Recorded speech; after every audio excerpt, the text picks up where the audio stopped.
बिहार के लोग पुनः 90 के दशक में नहीं जाना चाहते। जो भी अभिभावक हैं वो अपने बच्चों को बताने का प्रयास किया है कि हमें उस रूप में नहीं जाना है। इसमें सुप्रीम कोर्ट का जस्टिस एनपी रमन्ना का बेंच ने कहा है, मार्च के महीने में जो जजमेंट आया है कि यूपी में जंगल राज है, हम तंग आ गए। हमारी सरकार किसी भी कॉमा रेफ हाइफन पूर्ण विराम की कहीं कोई ज़रूरत नहीं है। फुल फ्लेजेड मेजॉरिटी में हम सरकार का गठन करेंगे और एक्सपेक्टेशन है कि 170-60 के अंदर में हम लोग चलेंगे। जो ये मतदान प्रतिशत बढ़ा है, सभी सम्मानित मतदाताओं को बहुत बहुत हार्दिक धन्यवाद, साधुवाद। बढ़ चढ़ के लोगों ने हिस्सा लिया है, काफ़ी अच्छा मतदान रहा है पिछले बार की अपेक्षा। प्रथम फेज और द्वितीय फेज दोनों फेज में लोगों ने मतदान बढ़ चढ़ कर किया है। आंकड़ा अंतिम चुनाव आयोग जारी करेगा। आपके माध्यम से मैं ये कहना चाहता हूँ कि ये जो बढ़ चढ़ के मतदान हुआ वो बदलाव के लिए हुआ। युवाओं ने बढ़ चढ़ के मतदान किया, महिलाओं ने बढ़ चढ़ के मतदान किया। मेरा मानना है कि एनडीए 160-65 की ओर जा रही है और पूर्ण बहुमत की सरकार बनेगी। महागठबंधन की सरकार बनने जा रही है और 155 प्लस हमको सीट आएगा और हम सरकार बनाएंगे, निश्चित रूप से सरकार बनाएंगे, इसमें कहीं कोई दो मत नहीं है। कि मुस्लिम समुदाय को एक कहीं न कहीं से मैसेज दिया गया कि यदि आप वोट नहीं करते हैं तो आप सारी योजनाओं से नहीं वंचित हो जाएंगे, आपको मतलब नागरिकता समाप्त कर दिया जाएगा। इसके कारण जो दिख रहा है उसमें लग रहा है कि 80 से 90, 80, 85% मतदान मुस्लिम समुदाय के लोगों ने किया है। नीतीश कुमार जी ने हद कर दिया कि जिस दिन भारी बारिश हो रही थी यहाँ पर और सब लोग हेलीकॉप्टर अपना लगा के सो गए हुए थे, उस दिन वो जो है 2 दिन की यात्रा पर निकल गए और रात्रि विश्राम जो कभी नहीं वो दूसरे जगह करते हैं, उन्होंने कुछ सहरसा वगैरह में या कहीं पर रात्रि विश्राम भी किया अपना।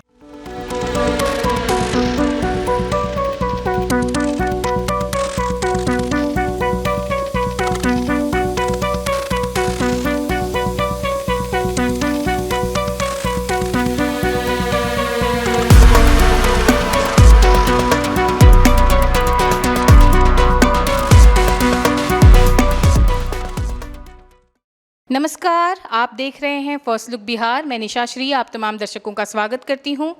बिहार विधानसभा के दोनों चरणों के जो चुनाव हैं वो संपन्न हो गए हैं। अब शाम को 6 बजे के बाद हम जो है वो आपके सामने चर्चा लेकर के आ रहे हैं और अभी तक जो है वो वोट परसेंट ओवरऑल जो सेकेंड फेज़ का जो मतदान है वो 67.14% बताया जा रहा है। हो सकता है कि आखिरी के कुछ मिनटों में जो वोट परसेंटेज अगर बढ़े हों तो वो हो सकता है 7 बजे तक आपको उसकी रिपोर्ट आए। अभी फ़िलहाल 6 बजे तक का रिपोर्ट हम आपके सामने दे रहे हैं। और क्या लग रहा है इन दोनों फेज़ के चुनाव के बाद किसकी सरकार बनेगी, किसकी तरफ ज़्यादा रुझान दिख रहा है, इसके लिए हमारे स्टूडियो में जो उपस्थित हैं हमारे मेहमान, उनसे हम आपका परिचय करवा देते हैं। हमारे साथ हैं प्रोफेसर अरुण कुमार सिंह जो कि राजनीतिक विश्लेषक हैं, साथ में हैं मनोज वत्स जो कि वरिष्ठ भाजपा नेता हैं, साथ में सीनेट सदस्य हैं, साथ में रामलला ठाकुर जी जो कि जेडीयू के जिला प्रवक्ता हैं और साथ में हैं डॉक्टर विनोद प्रसाद यादव प्रदेश महासचिव हैं आरजेडी के, और कांग्रेस के मुकेश त्रिपाठी जी वरिष्ठ नेता हैं, और हमारे वरिष्ठ पत्रकार रविंद्र कुमार सिंह जी। तो सबसे पहले चर्चा शुरू करते हैं और हमारे जो राजनीतिक विश्लेषक हैं प्रोफेसर अरुण कुमार सिंह, उनसे ही शुरुआत करते हैं कि ये जो दोनों चुनाव, क्योंकि ये लगातार जो है वो फील्ड भी विजिट करते रहे, लोगों से बातचीत करते रहे, अच्छा इनका अनुभव है राजनीति का, तो आपको क्या लगता है सबसे बातचीत करने के बाद रुझान किधर ज़्यादा दिखाई? देखिए, ऐसा है कि ये जो अभी जो चुनाव हुआ है, आज दूसरे फेज का चुनाव संपन्न हो गया अभी, तो इसमें वोटर टर्नआउट जो है वो काफ़ी ज़्यादा रहा है। इसके पहले बिहार में इतना वोटर टर्नआउट नहीं हुआ था। उसका मैं 3 कारण मानता हूँ। पहला कारण तो है कि एक जो पॉलिटिकल पार्टीज और उसमें खास करके हम जन स्वराज की चर्चा करना चाहेंगे कि जन स्वराज ने जो प्रशांत किशोर की पदयात्रा हुई, जब तक उन्होंने किया वो लगभग 1 वर्षों तक चला है लगातार, तो उसमें उन्होंने एक मतदाता जागरण का काम किया। जब उन्होंने कहा कि आप बच्चों के नाम पर वोट कीजिए, अभी तक आप वोट दूसरे के नाम पर करते आए हैं, और फिर उसका एक प्रभाव था, गांव गंवई में सब लोग अपने वोट के महत्व को समझ रहे थे। दूसरा हुआ कि पॉलिटिकल पार्टीज ने भी सघन अभियान चलाया, सभी पॉलिटिकल पार्टीज ने। जैसे आपने देखा कि तेजस्वी यादव ने करीब 1 दिन में 18 सभाओं को संबोधित किया। तो नेचुरली उसका प्रभाव था। प्रधानमंत्री ने बहुत समय दिया है यहाँ पर, जबकि प्रधानमंत्री काफ़ी व्यस्त होते हैं और एक स्टेट के चुनाव में इतना समय देना, लेकिन उन्होंने काफ़ी समय दिया। नीतीश कुमार जी ने हद कर दिया कि जिस दिन भारी बारिश हो रही थी यहाँ पर और सब लोग हेलीकॉप्टर अपना लगा के सो गए हुए थे, उस दिन वो जो है सो 2 दिन की यात्रा पर निकल गए और रात्रि विश्राम जो कभी नहीं वो दूसरे जगह करते हैं, उन्होंने कुछ सहरसा वगैरह में या कहीं पर रात्रि विश्राम भी किया अपना। तो इस तरह से वोटरों को मोबिलाइज करने का काम हुआ।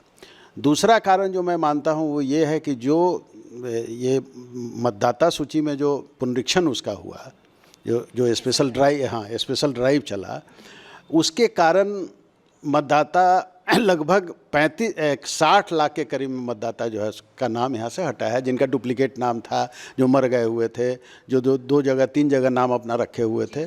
तो इस तरह से करके तो उसके कारण भी परसेंटेज बढ़ा है, क्योंकि टर्नआउट जो आया तो नेचुरली वोटर कम हो गए हुए हैं और वोटर टर्नआउट ज़्यादा है, तो उसका भी परसेंटेज बढ़ता है। और तीसरा जो मैं देखता हूँ, मैं जब घूम रहा था, लोगों से बातचीत कर रहा था, तो वो एक सामान्य और गरीब तबके में जो 10,000 रुपया जो उनके खाते में गया है, लगभग 1,40,00,000 महिलाओं के खाते में 10,000 रुपया गया है और 125 यूनिट बिजली फ्री हुई है। यानी एक तरह से उन लोगों का बिजली, पूरा जो सामान्य परिवार है उसका बिजली फ्री हो गया है बिहार में। और भी दूसरे जो थे 5 किलो अनाज, सब उसके कारण भी एक हम लोग ने देखा कि साहब हमारे कर्ज उतार देवे के, मन इस तरह की बात औरतों के मुंह से हम लोगों ने सुना कि भाई जकर खैली है ओकर हमरा वोट दे के। तो ये 3 कारण मैं मानता हूँ कि वोटर टर्नआउट का वोटर ये हुआ है। अब जहाँ तक रुझान की बात है, तो ये बहुत ही मिक्स्ड एक तरह से वोटिंग हुई है। जैसे महिलाओं की जो लाइन लगी हुई है, कतार लगी हुई है, वो बिल्कुल जो है सो नीतीश कुमार का वो वोट है। उसी तरह से जो मुस्लिम समुदाय का जो है वो उसका जो अपना ट्रेडिशनल वोट बीजेपी के खिलाफ में जो जीतता होता है उसको देते हैं, तो उसमें वो निश्चित रूप से राजद को उन्होंने दिया है। कहीं कहीं दूसरे जगह भी, जैसे नीतीश कुमार के जेडीयू को भी सूचना मिल रही है कि जेडीयू को भी दिया है, एक बफर समझ के कि उन लोगों को लगता है कि साहब अगर अकेले भाजपा आ जाएगी तो हम लोग ज़्यादा परेशानी में पड़ेंगे उत्तर प्रदेश की तरह, इसलिए नीतीश कुमार जैसे लोगों को रहना चाहिए। तो इसलिए कुछ मुस्लिम वोट सीमांचल में हम लोगों को पता चला कि मुस्लिम वोट जेडीयू के तरफ भी जा रहा है।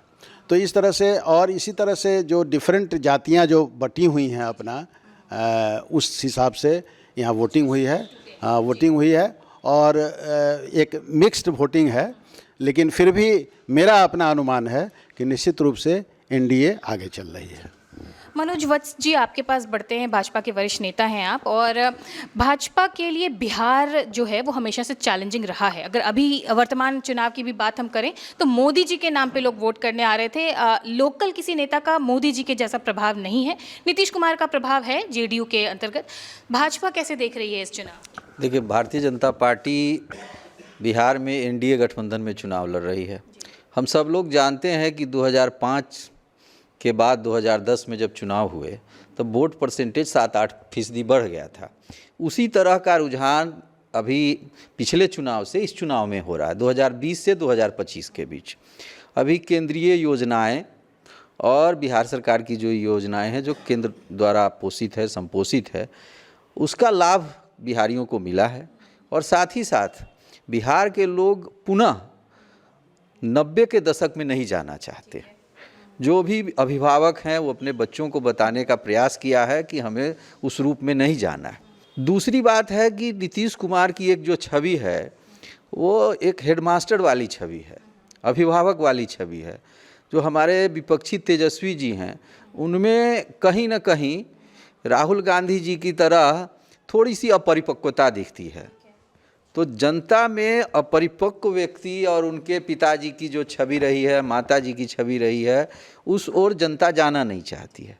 और जहाँ तक आप बिहार के नेतृत्व और की बात कर रही हैं, तो ये स्वाभाविक है, जब कोई राष्ट्रीय पार्टियाँ होती है तो उसके नेतृत्वकर्ता को ही कप्तान माना जाता है और उनके नेतृत्व को ही जनता स्वीकार करती है।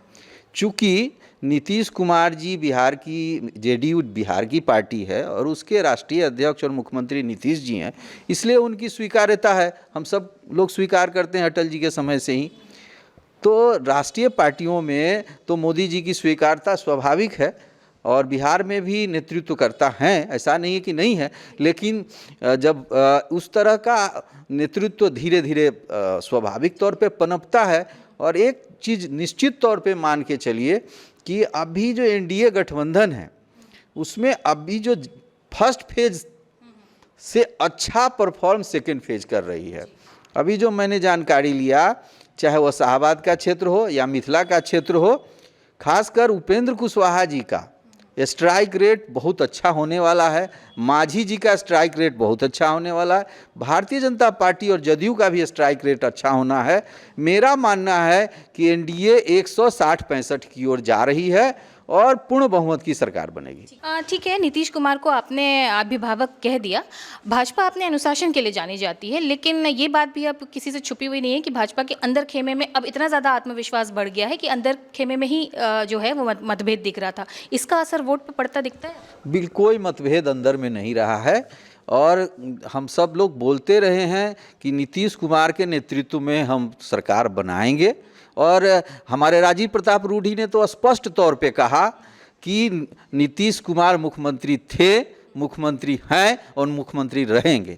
तो जब हमारा राष्ट्रीय नेतृत्व के एक व्यक्ति हैं राजीव प्रताप रूढ़ी जब इस बात को रख रहे थे तो इसमें कोई प्रश्न ही नहीं उठता है। रामलला ठाकुर जी, आपके पास बढ़ते हैं। और नीतीश कुमार की जो लोकप्रियता है बिहार की राजनीति में, कि पक्ष हो या महागठबंधन हो, दोनों ही उसको अपने तरफ खींचने की कोशिश करते हैं। और बीच में ये अफवाह उड़ाने की कोशिश भी की गई थी कि हो सकता है नीतीश कुमार वापस महागठबंधन के साथ जुड़ जाएं। क्या कहेंगे, ओवरऑल चुनाव क्या कहता है? देखिए, नीतीश कुमार जी जो 2005 में जब बिहार के जो टूटा हुआ भंगठा हुआ बिहार था जिसको पटरी पर लाए, और 2005 से लेकर के और 2025 तक में हर स्तर के लोगों की यह भली भांति उनके संज्ञान में है कि हमने पिछला सरकार को देखा है, रोड पैरा की क्या स्थिति थी, बिजली की क्या स्थिति थी, उसके पठन पाठन का क्या स्थिति थी, बच्चे का पढ़ाई लिखाई का क्या सेटअप था, वो सारा पहलू से लोग वाकिफ़ होकर के माननीय नीतीश कुमार जी को, आज भी नीतीश कुमार जी पूरे बिहार के चहीता है और हर आदमी उनको लोकप्रियता का लोहा मान रहा है। और जहाँ तक आरजेडी की बात है, जो 90 से 2005 से पहले की जो बात है, वह भी स्थिति लोग देख चुका है। तो अभी का समय में जो हमारी सरकार माननीय नीतीश कुमार जी की जो सरकार है, जो एनडीए गठबंधन में है, हर लोग ये चाह रहा है कि एनडीए गठबंधन में डबल इंजन की सरकार जब रहेगी तो सेंट्रल से मुकम्मल तौर से जो फंड आएगा वह बिहार के उपयोग में आएगा और डे बाय डे विकास का स्तर जो है ऊपर की ओर जाएगा।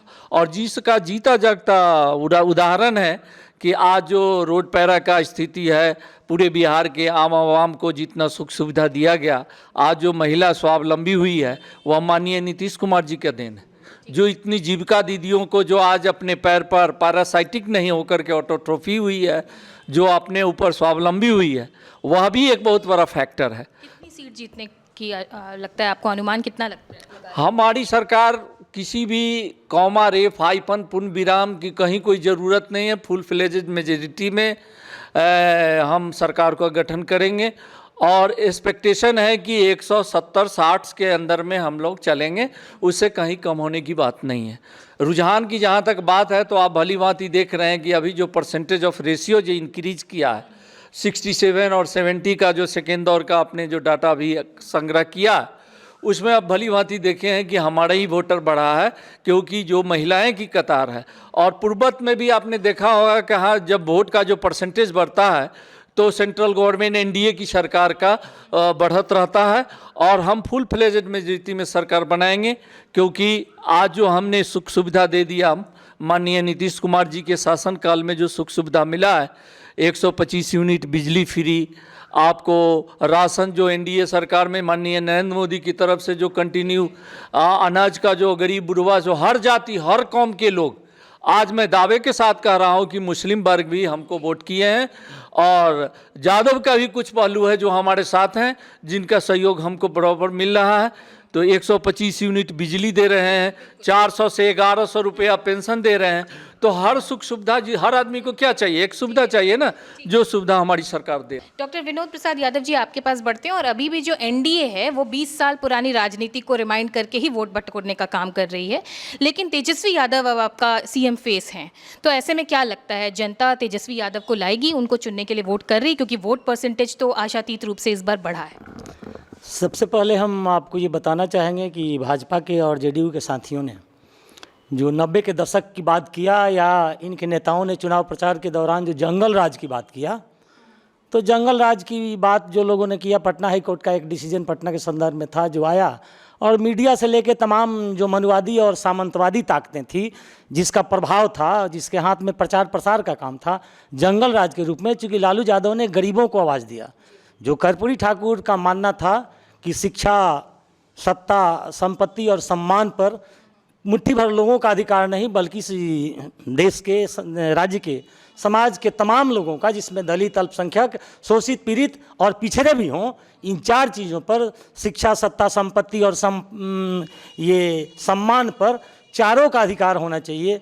इसी उद्देश्य को लेकर लालू प्रसाद यादव जी इस गाड़ी को आगे बढ़ाए, और उसमें जो पिछड़ों को, दलितों को, शोषितों को जिन्होंने आवाज़ दिया, जो लोग वनवादियों के सामने, सामंतियों के सामने चप्पल पहन कर जाने का हिम्मत नहीं कर सकते थे, तो लालू प्रसाद यादव ने डॉक्टर भीमराव अंबेडकर का जो सपना था कि राजनैतिक आज़ादी से ज़्यादा महत्वपूर्ण सामाजिक आज़ादी है, तो डॉक्टर भीमराव अंबेडकर के सपनों को पूरा करने के लिए लालू प्रसाद यादव ने सामाजिक आज़ादी को, राजनीतिक आज़ादी के बाद सामाजिक आज़ादी को धरती पर उतारने के लिए, गरीबों मजदूरों को आवाज़ देने के लिए, उनको हिम्मत देने के लिए, और पिछड़े पैदान पर जो लोग थे उनको आगे लाने के लिए जो कुछ किया, उससे जो दुखी लोग थे, जिनका हिस्सा कटा, वे लोग लालू प्रसाद यादव के अगेंस्ट गए, और वही लोग जंगल राज का प्रचार करना शुरू किए।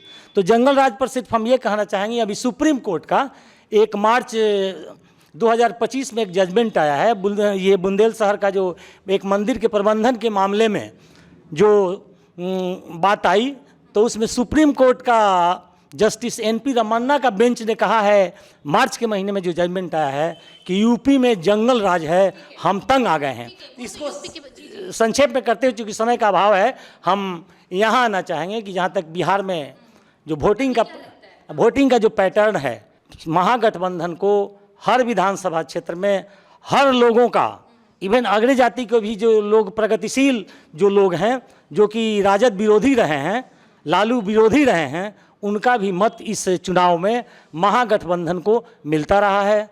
तेजस्वी यादव की क्या लोकप्रियता है, ये हमें बताने की ज़रूरत नहीं है, लोग टीवी पर देखे हैं। जहाँ तक किसी साथी ने कहा कि 10,000 का ऋण चुकाने के लिए महिलाएं लाइन में खड़ी थी, तो 10,000 से ज़्यादा जो 30,000, जो 2500 रुपया जो माँ बहन योजना के अंतर्गत 2500 रुपया हर महीने देना था, उसको जोड़ कर तेजस्वी प्रसाद यादव ने जो 30,000 का 14 मार्च को हम सत्ता में आएंगे तो 14 जनवरी को हम भुगतान करेंगे, तो 10,000 से ज़्यादा 30,000 भारी पड़ गया। और किसी भी माँ के लिए उसके बेटे की नौकरी उसे 10,000 रुपये से ज़्यादा महत्वपूर्ण है। हम समझते हैं कि महिलाओं का ज़्यादा संख्या में मतदान करने के लिए आगे आना, उनके बेटे की नौकरी का जो वादा किया है तेजस्वी प्रसाद यादव और महागठबंधन ने, इसने बहुत प्रभावित किया है। और मेरा मानना है कि महिलाओं की जो लंबी कतार है वो अपने बेटे को नौकरी दिलाने के उद्देश्य से है, और बहुत सारी चीज़ें हैं जो कि हर विधानसभा क्षेत्र में महागठबंधन की सरकार बनने जा रही है, और 155 प्लस हमको सीट आएगा, और हम सरकार बनाएंगे, निश्चित रूप से सरकार बनाएंगे, इसमें कहीं कोई दो मत नहीं है। हम पहले जो चरण का मतदान हुआ है उसका भी डाटा मेरे पास है, और आज जो आ रहा है उसका भी, दोनों के हिसाब से जोड़कर मेरा 155 प्लस के लिए हम दावा करते हैं। और हमारी सरकार बनने जा रही है। 18 तारीख को हमारे नेता तेजस्वी प्रसाद यादव शपथ ग्रहण लेंगे, इससे कोई रोक नहीं सकता है। ठीक है, मुकेश त्रिपाठी जी, कांग्रेस के वरिष्ठ नेता, आपसे ये जानना चाहेंगे, आपको क्या लगता है वोट परसेंट का बढ़ना जो है वो एनडीए अपने समर्थन में मांग रही है, अपना समर्थन समझ रही है? उनको लग रहा है कि जो उन्होंने जितने जो लाभ दिए हैं उन लाभ का उनको फ़ायदा मिलेगा उस चुनाव में? आप किस नज़र से? सबसे पहले तो मैं ये लोकतंत्र की जननी वैशाली गणराज्य के, जो लिच्छवी गणराज्य के धरती है हमारा बिहार, जो लोकतंत्र को एक नई दिशा हमेशा शुरू से देता रहा है, जो ये मतदान प्रतिशत बढ़ा है, सभी सम्मानित मतदाताओं को बहुत बहुत हार्दिक धन्यवाद, साधुवाद। बढ़ चढ़ के लोगों ने हिस्सा लिया है, काफ़ी अच्छा मतदान रहा है पिछले बार की अपेक्षा। प्रथम फेज और द्वितीय फेज दोनों फेज में लोगों ने मतदान बढ़ चढ़ कर किया है। आंकड़ा अंतिम चुनाव आयोग जारी करेगा। आपके माध्यम से मैं ये कहना चाहता हूँ कि ये जो बढ़ चढ़ के मतदान हुआ वो बदलाव के लिए हुआ। युवाओं ने बढ़ चढ़ के मतदान किया, महिलाओं ने बढ़ चढ़ के मतदान किया है। चेतन से एक अवचेतन, अवचेतन से चेतन अवस्था में कभी कभी चले जाने वाले, आने वाले माननीय मुख्यमंत्री जी, उम्र हो चुका है, हर व्यक्ति के साथ, किसी के साथ भी एक उम्र के साथ कुछ भी हो सकता है, तो माननीय मुख्यमंत्री जी को अब आराम करना चाहिए और आराम करेंगे भी 14 नवंबर के शाम से। आप तो देख रहे थे जिस दिन तेजस्वी यादव अपने कमरे में बैठ कर के प्रचार कर रहे थे, उस दिन वो फील्ड में घूम गए। वो ज़बरदस्ती दो आदमी हाथ पकड़ के उनको घुमा रहे हैं। दो देखिएगा कि उनको लोग हाथ पकड़े रहता है और उनकी मंच पर स्थिति जो, फिर भी ये एक उम्र के बाद किसी के भी साथ हो सकता है, उस पर मैं बहुत कुछ विशेष नहीं कहूँगा। तो एक बदलाव के लिए अब उनको लोग मुख्यमंत्री के रूप में नहीं देखना चाहते थे। एक बदलाव के लिए युवाओं ने और महिलाओं ने बढ़ चढ़ के भागीदारी की है और कांग्रेस को काफ़ी अच्छा समर्थन हमारे मतदाताओं ने दिया है। और मुझे है कि 58 सीट पर 58 सीट पर कांग्रेस पार्टी लड़ रही है और मुझे उम्मीद है कि 40 के करीब सीट पर कांग्रेस पार्टी को अच्छी सफलता मिलेगी। 2-4 कम हो सकते हैं, 2-4 ज़्यादा हो सकते हैं। महागठबंधन की सरकार बनेगी। तेजस्वी यादव युवा है, काफ़ी अच्छा उनका वादा है, एक भी अपना रोड मैप लेके चल रहे हैं, एक विज़न है उनके पास और मुख्यमंत्री बनेंगे। युवा हैं और उनके पिता ने जो कार्य किया है सामाजिक न्याय का, तो एक उसका भी उनको एक लेगेसी मिल रहा है। तो सरकार, तेजस्वी यादव युवा है और उप मुख्यमंत्री के रूप में तेजस्वी यादव ने अच्छा कार्य किया था, तो उसका उनको परिणाम मिल रहा है अच्छा। और सरकार हमारी महागठबंधन की बनने जा रही है। 14 के बाद 18 को तो हमने शपथ ग्रहण का भी ऐलान कर दिया है तेजस्वी यादव ने कि 18 की शाम को शपथ ग्रहण महागठबंधन की होगी और डिप्टी सीएम हमारे कांग्रेस के भी लोग बनेंगे, कोई भी जो भी होंगे वो बनेंगे। और हम बदलाव के लिए बिहार की जनता ने मतदान किया है, मैं तो यही मानता हूँ। तो किसके दावे में कितना है दम, ये हम देखेंगे। लेकिन चूंकि हमारे पास जनसुराज पार्टी से कोई नहीं है, तो हमारे जो वरिष्ठ पत्रकार हैं रविंद्र कुमार सिंह, हम उनसे चाहेंगे कि एक एनालिसिस तो दें ही दोनों फेज के चुनाव के ऊपर और जनसुराज पार्टी की तरफ से भी बताएं कि उनका वोट प्रतिशत आपको कहाँ नजर आता है। जी, दोनों गठबंधन के लोग यहाँ हैं, साथी लोग हैं। दोनों लोग दावा कर रहे हैं, कोई 150 के दावा कर रहे हैं तो 160 के दावा कर रहे हैं। लेकिन जो लग रहा है नेक टू नेक जो चुनाव हुआ है, नेक टू नेक जैसे फाइट है, इसमें किसकी सरकार बनेगी यह थोड़ा पेचीदा फंस रहा है। ठीक है, एनडीए के लोग दावा करते हैं जो सरकार बनाएंगे वो बना सकते हैं, लेकिन वो चाहेंगे जो पूर्ण 100 मतलब 160 150 जो बात करते हैं वो मामला फंसा हुआ दिख रहा है। जो मतदान का प्रतिशत है जो चुनाव में दिखा है उसके अनुकूल इसमें लग रहा है कि दोनों गठबंधन में कोई भी सरकार बना लेते ताजुब की बात नहीं है। वोट प्रतिशत जहाँ तक सवाल है तो प्रोफेसर अरुण कुमार सिंह जो जाने माने राजनीतिक विश्लेषक हैं, उन्होंने बताया कि जनसुराज ने भी अभियान चलाया जो अपने बच्चों के लिए दीजिए जागरूकता, वो भी फैलाए। दूसरी बात है राजनीतिक पार्टियां भी अपने अपने तरीके से अपने जो उनके वोटर्स हैं उनको जागरूक किया जाए, आप अधिक से अधिक संख्या में आकर के मतदान करें। और एक यह भी देखा जा रहा है जो सामने बातें आ रही हैं उसमें एक बात आ रही है जो मुस्लिम समुदाय को एक कहीं न कहीं से मैसेज दिया गया कि यदि आप वोट नहीं करते हैं तो आप सारी योजनाओं से नहीं वंचित हो जाएंगे, आपको मतलब नागरिकता समाप्त कर दिया जाएगा। इसके कारण जो दिख रहा है उसमें लग रहा है कि 80 से 90, 80, 85% मतदान मुस्लिम समुदाय के लोगों ने किया है, तो काफ़ी बढ़ चढ़ करके किया है। तो उस स्थिति में उसका कुछ अलग प्रभाव पड़ता है। या सब लोग जानते हैं कि मुस्लिम समुदाय का अधिकांश वोट मतलब वो एनडीए के विरोध में जाएगा, बीजेपी के गठबंधन के विरोध में। ठीक है, लोग कहते हैं जदयू से नीतीश कुमार से कोई उनका ये नहीं है, मतभेद नहीं है, लेकिन नीतीश कुमार है किन के साथ? बीजेपी के साथ है।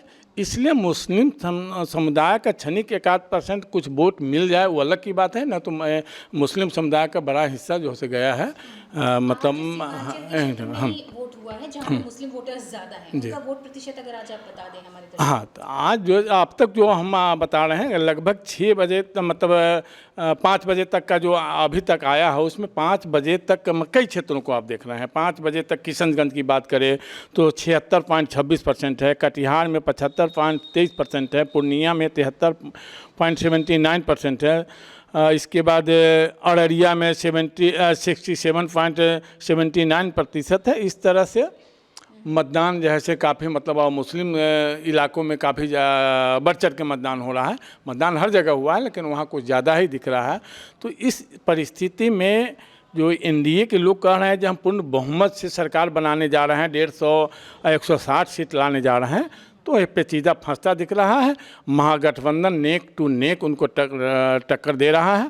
उसमें सरकार महागठबंधन भी बना ले, महागठबंधन भी बहुमत के करीब पहुंच जाए तो यह कोई बड़ी बात नहीं है।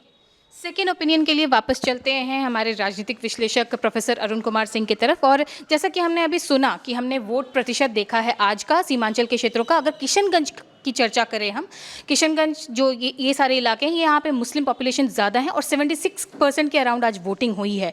तो ये वोटिंग किसके पक्ष में जाएगी, महागठबंधन, जनसुराज या एनडीए?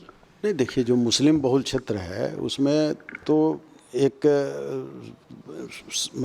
पक्की बात है कि वो राष्ट्रीय जनता दल के आरजेडी की तरफ जाती है, लेकिन वहाँ आप ओबीसी के फैक्टर को भी आप नकार नहीं सकते हैं, इसलिए कि ओबीसी लगातार प्रयास कर रहे हैं पूरे भारतवर्ष में कि मुसलमानों की एक पार्टी बने और उसका मुसलमान नेतृत्व करे और मुसलमान उसको वोट दें। तो उसमें वो कुछ हद तक, वो पिछले बार भी 2020 में भी सफल हुए थे उस क्षेत्र में और इस बार भी कुछ सफल होंगे। जदयू की बात मैं पहले ही बता चुका हूँ। मैं एक महत्वपूर्ण बात की ओर इशारा करना चाहता हूँ। ये जो 20 साल से जो सरकार चल रही है उसके मुखिया नीतीश कुमार बने हुए हैं। नीतीश कुमार 2 बार राष्ट्रीय जनता दल आरजेडी के साथ भी जा चुके हैं, लेकिन वहाँ भी वो मुख्यमंत्री ही बने रहे। इसलिए आपने देखा होगा कि राजद जो मुखिया है उसके खिलाफ लड़ाई लड़नी थी आपको, लेकिन यहाँ का जो विपक्षी पार्टी है जिसको सत्ता में आना है वो नीतीश कुमार पर प्रहार ही नहीं कर सकी पूरे चुनाव में। इसको बहुत कम लोग मार्क कर रहे हैं इसको। तो आपने एक तरह से नीतीश कुमार को निर्विवाद नेता बना दिया है और उसका नतीजा ये निकलने जा रहा है कि सबसे बड़ी पार्टी इस पूरे बिहार में जेडीयू बनने जा रही है। इसलिए कि मुख्यमंत्री पर आपने कोई निशाना ही नहीं साधा। सिर्फ निशाना आप क्या साधते थे, वो बेहोश हैं, उनकी तबीयत खराब है, उनको जो है सो दिल्ली से उन पर जो है सो शासन चलाया जा रहा है, जो बात जनता के दिमाग में बैठी नहीं। क्योंकि जनता देख रही थी कि वो मंच पर आ रहे हैं, बात कर रहे हैं, सब कुछ अपनी बात को रख रहे हैं। तो टारगेट आपको बनाना था नीतीश कुमार को, लेकिन आप नीतीश कुमार को टारगेट बना नहीं सकते थे क्योंकि नीतीश कुमार की ऐसी छवि है कि आप उसको जो है सो टारगेट नहीं कर सकते थे। तो जब मुखिया ही को आप टारगेट नहीं कर पाए तो आप समझ सकते हैं कि रिजल्ट क्या होगा। ठीक है, भाजपा के वरिष्ठ नेता मनोज वत्सी जी आपके पास बढ़ते हैं। सीमांचल का क्षेत्र जो है वो हमेशा चुनौतीपूर्ण माना जाता है और हेमंता बिश्वा शर्मा ने जो असम में किया है उसके बाद ये नैरेटिव फैलाने में तो काफ़ी हद तक विपक्ष सफल रहा है कि मुस्लिमों की जो नागरिकता है वो छीन ली जाएगी। तो सीमांचल के क्षेत्रों में जो आज वोटिंग हुआ है, क्या लगता है कि इसका प्रभाव किसके पक्ष में ज़्यादा गया? देखिए, कहीं भी वोट का जो परसेंटेज बढ़ा है, चाहे सीमांचल हो या शाहाबाद का क्षेत्र हो, शाहाबाद में भी अच्छी खासी वोटिंग हुई है।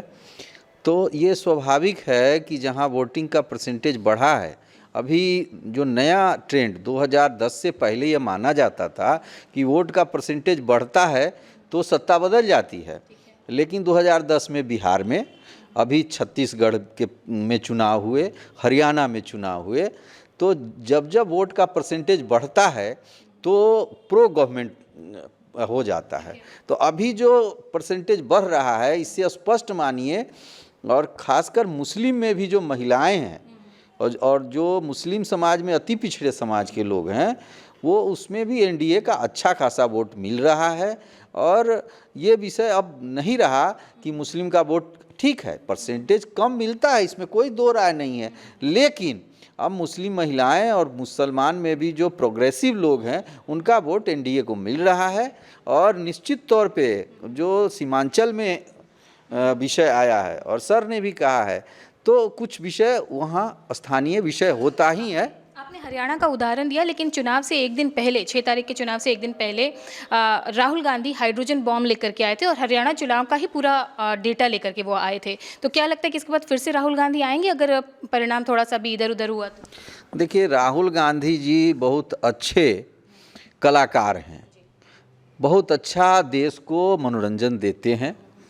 अगर इस तरह का फिर मनोरंजन देते रहेंगे, मैं तो उनको, चाहे हम जैसे राष्ट्रवादी लोग उनको एक बढ़िया कपिल शर्मा शो की तरह देखते हैं और इससे ज़्यादा मैं उन पर कुछ नहीं कर सकता। ठीक है। रामलला ठाकुर जी जेडीयू के वरिष्ठ नेता और जिला प्रवक्ता हैं, आपसे ये जानना चाहेंगे कि पूरा का पूरा जो दारोमदार है बिहार विधानसभा चुनाव का नीतीश कुमार के ऊपर है और नीतीश कुमार के ऊपर भी सीएम पद के लिए जो है वो पूरी दावेदारी ठोकी जा रही है, लेकिन उनके स्वास्थ्य के ऊपर जो निशाना विपक्ष लगातार कर रहा था, इस पर क्या कहें?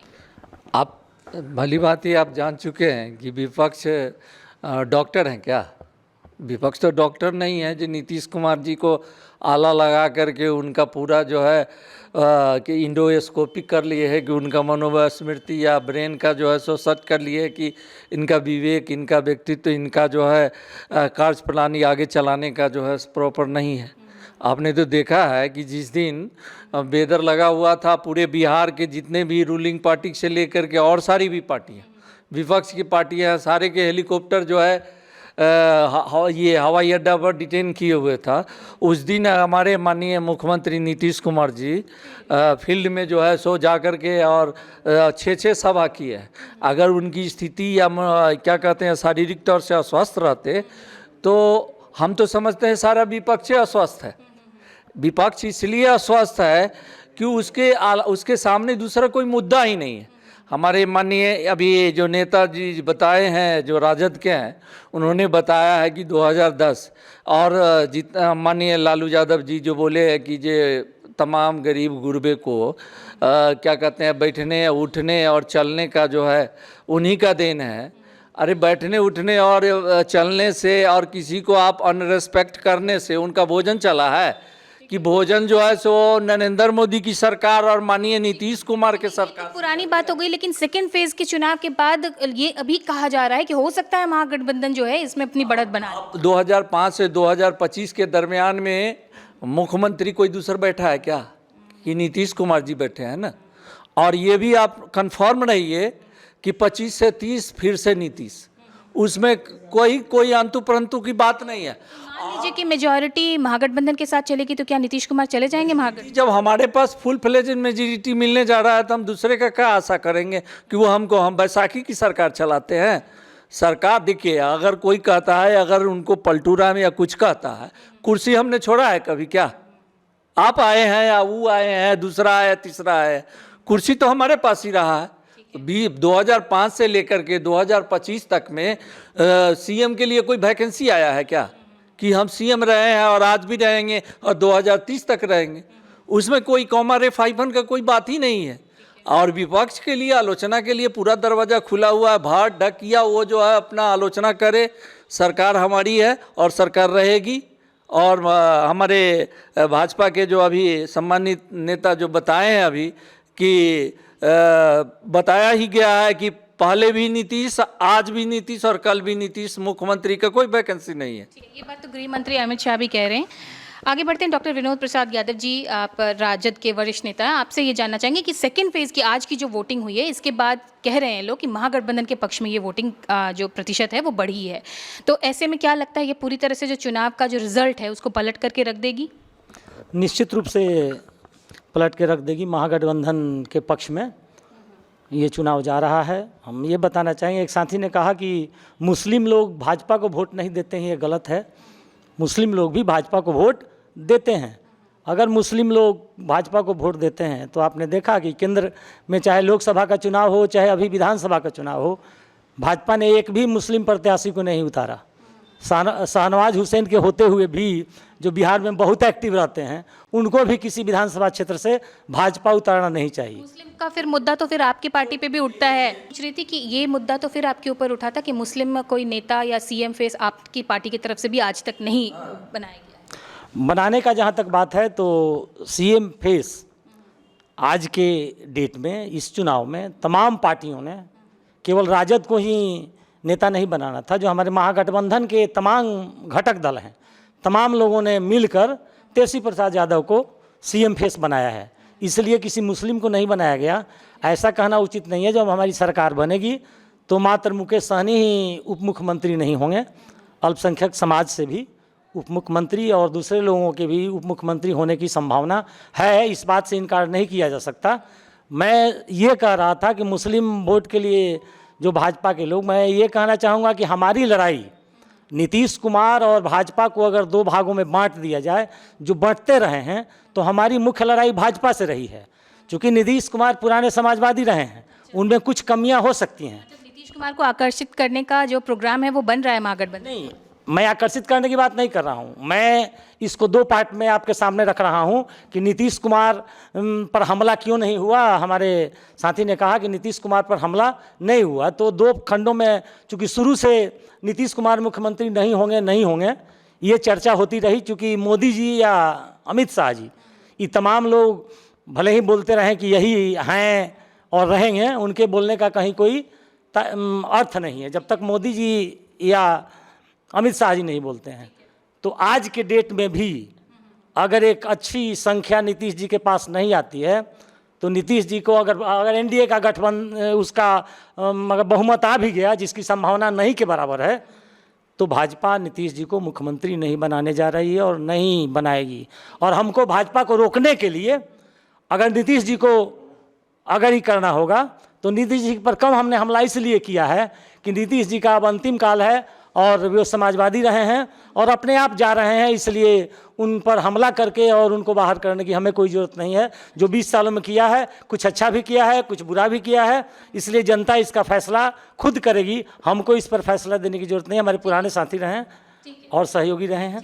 कांग्रेस के वरिष्ठ नेता मुकेश त्रिपाठी जी, आपसे भी प्रतिक्रिया ले लेते हैं सेकेंड ओपिनियन के रूप में कि तेजस्वी यादव रहेंगे आपको सीएम फेस, जो मुकेश सहनी है वो उप सीएम रहेंगे, उसके अलावा एक मुस्लिम सीएम रहेंगे। तो कांग्रेस इसमें क्या भूमिका निभा रही है महागठबंधन? सबसे पहले मैं तो बता दूं कि राहुल जी के नेतृत्व में जो एसआईआर के मुद्दे पर चुनाव आयोग के प्रति या बिहार में जो एक जागरण अभियान हुआ, उसका बहुत असर हुआ। मतदान प्रतिशत आज जो बढ़ा वो उसका ही देन है। दूसरी एक और बात, भाजपा की अंदरूनी लड़ाई ने हमें बहुत फ़ायदा दिया।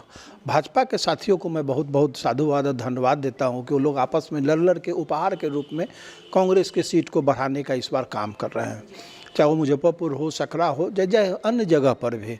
तीसरी और एक और बात कि भाजपा जदयू को निपटाना चाहती थी, जदयू भाजपा को निपटाना चाहती थी, और ये जो मोदी जी के हनुमान जी हैं चिराग जी, वो नीतीश जी को निपटाने के में महागठबंधन की सरकार के बनने की संभावना 100% तय कर दी।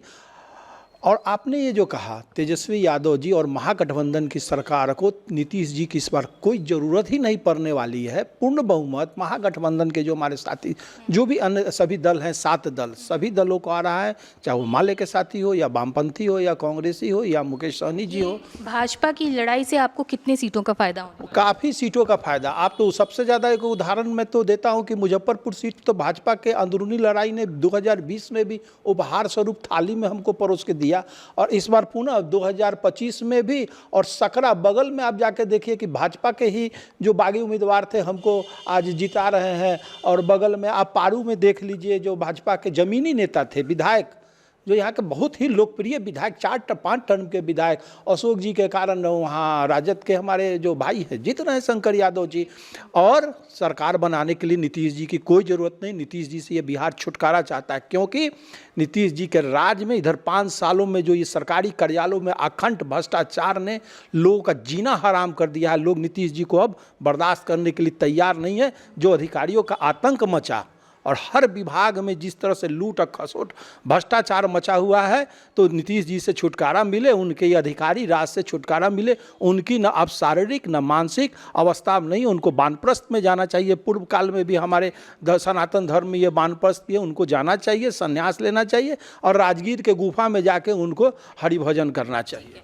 वरिष्ठ पत्रकार रविंद्र कुमार सिंह जी, आपके पास आते हैं। आपने सबकी बातें सुनी, जितने भी यहाँ पे नेता हैं, विश्लेषक हैं, आपका विश्लेषण क्या कहता है? देखिए, एक इस चुनाव में जन स्वराज भी एक तीसरे विकल्प के रूप में सामने आया था। तीसरे विकल्प के रूप में कहीं सीट निकलता तो हम नहीं दिख रहे हैं, लेकिन एक वोट बैंक का आधार उनका बना है। हर क्षेत्र में, हर विधानसभा में कुछ न कुछ 5,000 से 10,000 15,000 प्लस में वोट मतलब उनको जा रहा दिखता है। कहीं 5,000 मिले, कहीं 10,000 मिले, कहीं 15,000 मिले, कहीं और उम्मीदवार की तरह, और कुछ न कुछ वोट बना है। युवाओं में भी कुछ दिखा है, तो वोट हर बूथ पर कुछ न कुछ जन स्वराज का वोट दिखा है। भले ही 5 ही वोट रही, लेकिन वो दिखा है। तो जन स्वराज भी एक अपना स्थान बनाया है। अब दूसरी बात हम आ जाते हैं कि जैसे महागठबंधन और जदयू के एनडीए के हमारे साथी लोग यहाँ बैठे हुए हैं, दोनों अपने अपनी दावा जो कर रहे हैं कि हम सरकार बनाएंगे, पूर्ण बहुमत से बनाएंगे। तो एक चीज़ आपको देखने को मिला है कि पिछले जो भी चुनाव मतलब जदयू और भाजपा मिल करके लड़ी है, उस हर चुनाव में प्रधानमंत्री के मंच को मुख्यमंत्री साझा किए हैं। लेकिन इस बार पहली बार है मुख्यमंत्री प्रधानमंत्री के मंच को साझा नहीं किए हैं। तो कहीं न कहीं संकेत अंदरूनी कलह का है, अंदरूनी मतलब कुछ विवाद का है, जिसके कारण मुख्यमंत्री मतलब उनके सभा में शामिल नहीं हुए। इसका भी कहीं न कहीं असर पड़ता दिख रहा है। इसका असर पड़ेगा लोजपा के सीटों पर और भाजपा की सीटों पर। आपको फिर हम बता देना चाहते हैं कि मतलब एनडीए में भाजपा से अधिक सीट जदयू को निश्चित रूप से आना है। जदयू, जैसे हमारे प्रोफेसर साहब बोल रहे हैं, जो जदयू सबसे बड़ी पार्टी के रूप में सामने आ सकती है, हम उसको मान सकते हैं। लेकिन हो सकता है महागठबंधन में राजद भी जदयू से आगे बढ़ जाए, तो उससे भी हम इनकार नहीं कर सकते हैं। मतलब एक दल के हिसाब से या जदयू बड़ी पार्टी के रूप में हो या राजद बड़ी पार्टी के रूप में, दोनों में कोई बड़ी पार्टी के रूप में सामने आ सकता है। और आपको यह हम बता दें कि प्रथम फेज में जो 121 सीटों का जो मतदान हुआ है, उस 121 सीट में यदि भाजपा मुजफ्फरपुर, बड़ूराज, कुढ़नी, औराई ऐसे सीटों पर अगर भाजपा हार जाती है, तो उस स्थिति में उसका सीट आपको 50 से 55 सीट पर एनडीए आकर के पहुंच जाएगा, जो स्थिति है। और दूसरे चरण का जो होता है, तो दूसरे चरण में चंपारण, दोनों चंपारण जो है वो भाजपा की एज वाला सीट है, मतलब जिला है। सुपौल है, वो जदयू के लिए मतलब वरदान के रूप में साबित होता है। और उसमें इसके बाद अलावे जितना भी किशनगंज और अररिया जो सीमांचल का क्षेत्र है, उसमें महागठबंधन मजबूत है। उस स्थिति में फिर हम आपको कह रहे हैं कि नेक टू नेक फाइट है। इसमें सरकार किसकी बनेगी यह कहना मुश्किल है, या कोई तय नहीं कर सकता अब तक के रुझान के हिसाब। अगर इस चर्चा को हम अभी लगातार चलाते रहें तो ये बहुत लंबी चर्चा चलेगी, क्योंकि हर किसी की दावेदारी अपने लेवल पे है और वो सटीक दावेदारी करने का जो है वो दावा कर रहे हैं। लेकिन इस चर्चा को हम अभी देते हैं फिलहाल विराम, क्योंकि आज का चुनाव जो है वो संपन्न हुआ है। एग्जिट पोल धीरे धीरे आना शुरू होंगे और उसके बाद उसकी एनालिसिस हम फिर से आपके सामने प्रेजेंट करेंगे। अभी के लिए हमारे जितने भी यहाँ पे पार्टी के नेता और विश्लेषक मौजूद हैं, उनको हम देंगे बहुत बहुत धन्यवाद। और आप इसी तरह से बने रहिए हमारे साथ। आप देख रहे थे फर्स्ट लुक बिहार। अभी के लिए दीजिए इजाज़त। धन्यवाद।